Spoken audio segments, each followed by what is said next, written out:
ఓం గం గణపతయే నమః. ఓం జ్ఞానానందమయం దేవం నిర్మలస్ఫటికాకృతిం ఆధారం సర్వవిద్యానాం శ్రీ హయగ్రీవముపాస్మహే. హయగ్రీవ అనుగ్రహ సిద్ధిరస్తు. వీక్షించేటటువంటి ప్రేక్షకులందరికీ కూడా ఈ యొక్క ఏప్రిల్ 14వ తేదీ నుండి మే 14వ తేదీ వరకు కూడా సూర్యనారాయణుడు అనగా మన యొక్క అంతరిక్ష భాషలో రవి, సూర్యుడు అనేటటువంటి పర్యాయ పదాలు ఉంటాయి. కాబట్టి ఈ సూర్య భగవానుడు మీనరాశిలో నుంచి మేషరాశిలోకి తన యొక్క ప్రవేశాన్ని కావిస్తూ ఉచ్చస్థితాన్ని కలిగినటువంటి 10 డిగ్రీల వరకు కూడా ఈ సూర్య భగవానుడు ఉచ్చస్థితిని కలిగి ఉంటాడు. కాబట్టి ఎంతోమంది రాసుల వారికి అట్లాగే సూర్యగ్రహ నక్షత్రాలైనటువంటి కృత్తికా నక్షత్రము, ఉత్తరా నక్షత్రము, ఉత్తరాషాఢ నక్షత్రము, అట్లాగే సింహరాశి, కొంతమంది రాసుల వారికి అట్లాగే ఈ నక్షత్రాల వారికి కూడా చాలా చక్కటి ఆరోగ్యము, అనుకున్న కార్య అభీష్టాలు, ఉన్నతమైనటువంటి ఉద్యోగ ప్రాప్తి కలగటానికి అవకాశం లభిస్తుంది. ముఖ్యంగా ఎవరైతే ప్రభుత్వ ఉద్యోగపరంగా ఎన్నో ఎగ్జామ్స్ రాసి ఎన్నోసార్లు ప్రభుత్వ ఉద్యోగాలకు సంబంధించినటువంటి పరీక్షలు రాసి ఉన్నారో వారందరికీ కూడా చక్కటి ఉత్తీర్ణత శాతం కలిగి అట్లాగే ఉద్యోగ ప్రాప్తి కలగటానికి అవకాశాలు మెండుగా ఉన్నాయి. ముఖ్యంగా ఈ యొక్క నెలలో ఏప్రిల్ 14 నుంచి కూడా మే 14 వరకు గ్రహస్థితుల్ని కనుక పరిశీలించినట్లయితే ముఖ్యంగా మాసవారి మేష సంక్రమణం అంటే రవి ఒక రాశిలో నుంచి ఇంకొక రాశిలోకి ప్రవేశించినప్పుడు సంక్రమణం అంటారు. ఇది చాలా విశిష్టమైనటువంటిది. అటు పితృదేవతలకి చాలా పవిత్రమైనటువంటి రోజు ఈ సంక్రమణం. అట్లాగే ఈ యొక్క సూర్య భగవానుడు నెలకి కరెక్ట్గా 1 డిగ్రీ చొప్పున రోజుకి 30 డిగ్రీలు కూడా పరిభ్రమిస్తూ 30 రోజుల్లో ఆయన మారేటటువంటి నక్షత్రాలని బట్టి వారి జాతక చక్రంలో ఎవరైతే ఈ రాశులు చూసుకుంటున్నారో వారి యొక్క జాతక చక్రంలో నడిచేటటువంటి దశలు, అంతర్దశలు, విదశల్ని బట్టి వారి యొక్క జన్మలగ్నాన్ని బట్టి ఈ సూర్య భగవానుడు ఎక్కడ ఉంటాడో ఆ యొక్క ఫలితాలని మనకి ఇప్పుడు ప్రసాదిస్తూ ఉంటాడు. మంచి కావచ్చు, చెడు కావచ్చు.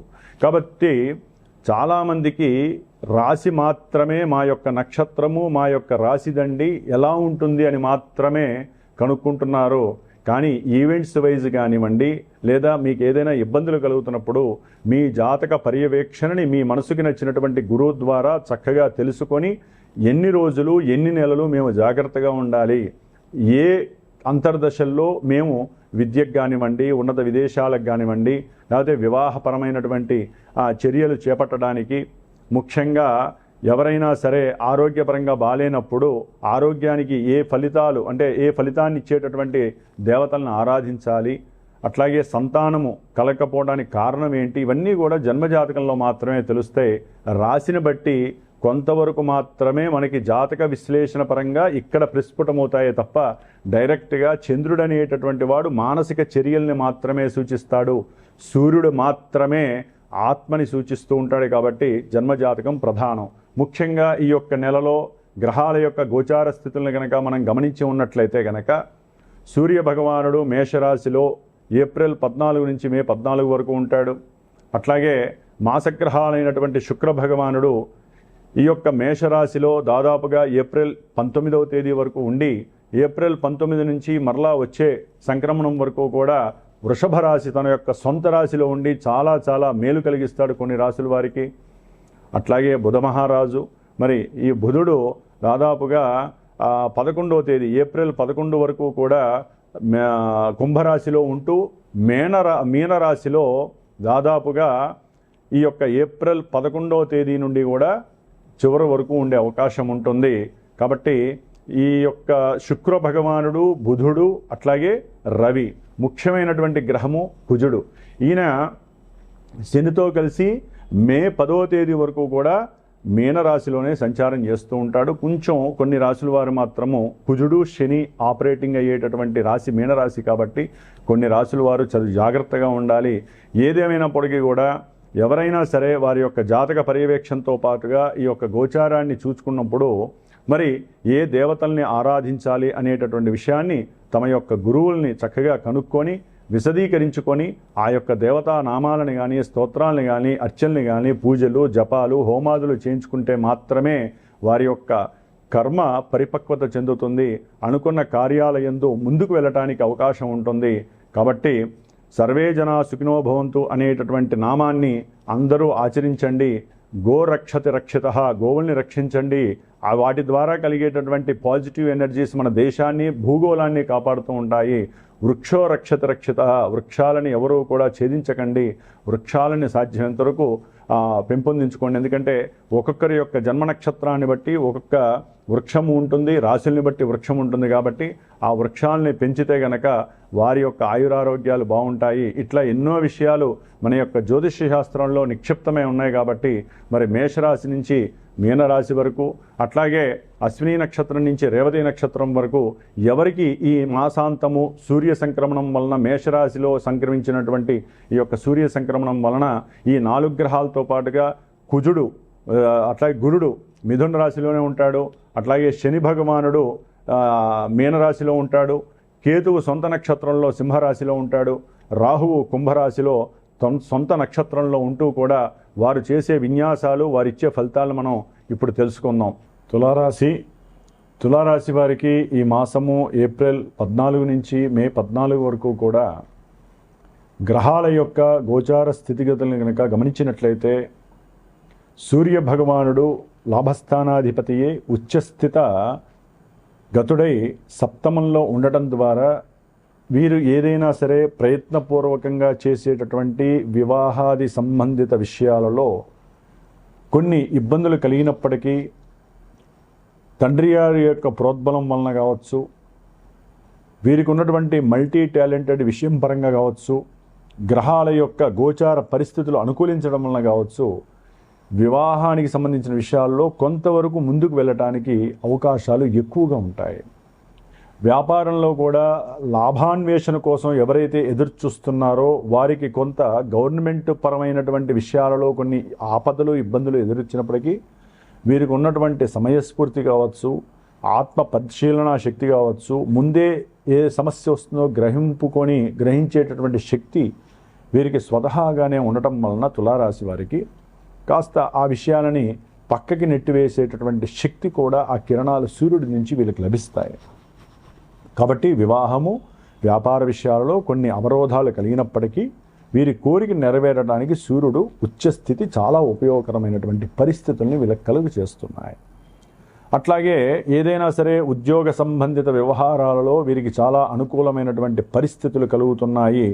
6వ స్థానంలో ఉన్నటువంటి కుజుడు, అట్లాగే శని, బుధుడు వీరు అనుకూలమైనటువంటి పరిస్థితుల్ని, కార్యనిర్వహణ సమర్థత శక్తిని కూడా ఇస్తున్నారు. ఉద్యోగపరమైనటువంటి విషయాలందు కావచ్చు, కోర్టు వ్యవహారాలకు సంబంధించినటువంటి విషయాలందు కావచ్చు, విద్యా సంబంధిత వ్రాత పరీక్షలు ఎందుకు కావచ్చు, వీరికి అనుకూలమైనటువంటి పరిస్థితులు గోచరిస్తున్నాయి ఇప్పుడు ఉన్నటువంటి తులారాశి వారికి ఈ కాలమానం. పంచమంలో ఉన్నటువంటి రాహువు సంతానపరమైనటువంటి ఇబ్బందులని, విభేదాలని, వారితో మాట పట్టింపులని, కొంతమంది స్త్రీలకైతే కనుక గర్భ సంబంధిత కొంత అనారోగ్య పరిస్థితుల వలన ఇబ్బందులను కూడా ఈ రాహువు కలుగు చేస్తూ ఉంటాడు. వీరికి ఉన్నటువంటి ఏకాగ్రత శక్తి సరిగ్గా గనక ఉపయోగించుకొని ఒక దేవీ ప్రార్థన, ఏదో అమ్మవారి ప్రార్థన గనక వీరు చేసినట్లయితే గనక ఈ రాహు యొక్క శక్తి వీరికి అచంచలమైనటువంటి యోగాల్ని కలుగజేస్తోంది. లాభంలో ఉన్నటువంటి కేతువు అనుకున్న ప్రతి విషయంలో అభీష్ట సిద్ధిని, తండ్రి గారికి సహాయాన్ని, అట్లాగే ఉద్యోగ వ్యవస్థల్లో వీరికంటూ కోరినటువంటి ఉద్యోగ పరిస్థితులను కూడా మిగతా గ్రహాల వలన, కేతువు వలన కలగటానికి అవకాశాలు ఉన్నాయి. తండ్రితో ఆనందకరంగా ఉండేటటువంటి పరిస్థితి కనిపిస్తోంది. ముఖ్యంగా అతి ముఖ్యమైనటువంటి శుక్రగ్రహ బలము ఈ నెల 20 తర్వాత ఈ యొక్క తులారాశి వారికి ఆకస్మికంగా ధనలాభము, వృత్తిపరంగా కావచ్చు, భార్యాభర్తల యొక్క అన్యోన్య అనుకూలత కావచ్చు, కుటుంబంలో సౌఖ్యత విషయంలో కావచ్చు, ఏదైనా సరే చక్కటి అనుకూలమైనటువంటి లాభము, కార్య లావాదేవీల్లో విజయము కనిపించడానికి అవకాశం కనిపిస్తోంది. అట్లాగే గురు మహానుభావుడి యొక్క దృష్టి అనుకున్న ప్రతి కార్యక్రమంలో కూడా సిద్ధిని కలిగింపజేయటానికి, అట్లాగే ఉద్యోగ విషయాలయందుగాను వ్యాపారంలో వృద్ధి చేసేటటువంటి ఆలోచన విషయాలలో వీరికంటూ ఒక సమర్థత కలిగి చక్కటి గురుబలం వలన వీరికి చక్కటి ఆరోగ్యముతో పాటుగా అనుకున్న సంకల్ప సిద్ధి, ఉద్యోగ వృద్ధి కలగడానికి అవకాశం ఉంటుంది. ఏదేమైనప్పటికీ గ్రహాల యొక్క గోచారం గమనించినట్లయితే ఒక్క సూర్యగ్రహ ప్రతికూలత మాత్రమే వీరికి కాస్త ఇబ్బందిగా ఉంటుంది. ఎందుకంటే మొన్నటి వరకు కాస్త ఉద్యోగపరమైనటువంటి కార్యవ్యవహారాల్లో లాభం కలిగినప్పటికీ ఇప్పుడు కొంచెం వ్యాపార విషయాలలో వ్యాపారస్తుల మధ్య కొంచెం జాగ్రత్త ఉండాలి. కఠినత్వం పనికిరాదు. అట్లాగే మాకు అన్నీ అయిపోతాయని మాత్రం అనుకోకండి. ఆదిత్య హృదయాన్ని చదవండి. అట్లాగే దుర్గాదేవి యొక్క స్తోత్ర ప్రార్థన చేయండి. కనకదార స్తోత్రం చేయండి. మీరు అనుకున్నటువంటి లక్ష్మీదేవి మీకు తప్పకుండా వరాన్ని ప్రసాదిస్తుంది. కాబట్టి తులారాశి వారికి చాలా అత్యద్భుతంగా ఉంది ఈ మాసమంతా కూడా అని చెప్పడంలో ఇబ్బంది లేదు. ముఖ్యంగా విదేశాలలో నివసిస్తున్న వాళ్ళకి, లేకపోతే వ్యాపారాలు కొనసాగిస్తున్నటువంటి లావాదేవీలు కొనసాగిస్తున్నటువంటి వారికి కొంత స్వల్ప మాత్రంలో పెట్టుబడుల్లో పెట్టినటువంటి పెట్టుబడులకి తగ్గ లాభము కలగకపోవడానికి అవకాశాలు ఉన్నాయి నీచస్థిత బుధుడి వలన. కాబట్టి వీరు బుధగ్రహ స్తోత్రాన్ని ఎక్కువగా ప్రార్థన చేయండి. వెంకటేశ్వర సుప్రభాతాన్ని పొద్దున్నే వినండి. విష్ణువు యొక్క అష్టోత్తరాన్ని నిత్యము అర్చన చేయండి. మీకు తప్పకుండా ఆరోగ్య పరిస్థితి బాగుంటుంది. అట్లాగే నరాల ప్రాబ్లంతో అనారోగ్యాలు పడి హాస్పిటల్కి వెళ్తున్నటువంటి వాళ్ళకు కూడా కొంత ఈ బుధుడి యొక్క శక్తి లభించాలంటే బుధగ్రహ స్తోత్రాన్ని చదవండి. అట్లాగే పెసరపప్పుతో చేసినటువంటి నివేదన అమ్మవారికి అర్పించండి. చక్కటి లాభము, ఆరోగ్యము, కార్య దక్షతతో కూడినటువంటి వ్యవహార విజయం కలుగుతుంది. ఓం నమో నారాయణాయ నమః.